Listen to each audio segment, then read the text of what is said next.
Dear students, इस तरीके से अपने को एक सेमी सर्कुलर शेप के अंदर एक वायर दिया हुआ है जिसके अंदर आई करंट फ्लो हो रहा है, जिसकी डायरेक्शन शो कर रखी है, और एक लाइन है यहाँ पे इस तरीके से एक्स एक्स डैश। इसके लेफ्ट साइड में जो मैग्नेटिक फील्ड है वो है बी नोट, और राइट साइड के अंदर है 2 बी नोट, और दोनों ही इनवर्ड है। अपने को ये फाइंड करना है कि मैग्नेटिक फोर्स इस वायर के ऊपर जो नेट मैग्नेटिक फोर्स होगा वो कितना होगा। तब अपन ये देख सकते हैं कि इस तरीके से ये सेमी सर्कुलर वायर है, इसके दो पोर्शन हो गए, एक लेफ्ट साइड में और एक राइट साइड के अंदर, और करंट किधर फ्लो हो रहा है इस तरीके से ऊपर की तरफ, तो मैग्नेटिक फील्ड किधर है अंदर, करंट इस तरीके से जा रहा है, इसका मींस फोर्स इस तरीके से लगेगा।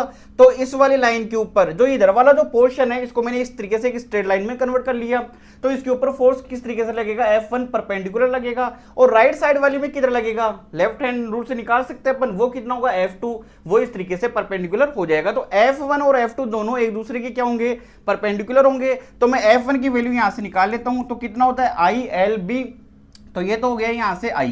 एल क्या होगा, तो अपने को पता है कि मैग्नेटिक फोर्स फाइंड करते टाइम में अपन कर्व की जो वायर कैसा भी कर्व शेप का हो उसके ऊपर ध्यान नहीं देते, अपन इनिशियल और फाइनल पॉइंट के ऊपर ही आते हैं। तो यानी कि इसके अंदर ये रेडियस अगर आ रही है आर है, तो ये कितना होगा यहाँ से √2r, तो इसकी लेंथ कितनी होगी √2r, और मैग्नेटिक फील्ड कितना हो गया बी नोट, और F2 कितना होगा, तो वो कितना आएगा अपने पास I√2r, और ये कितना हो जाएगा 2 बी नोट।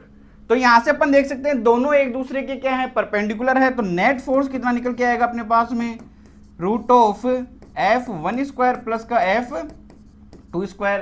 तो इसको मैं x मान लेता हूं यहां से, तो ये क्या है यहां से 2x हो जाएगा।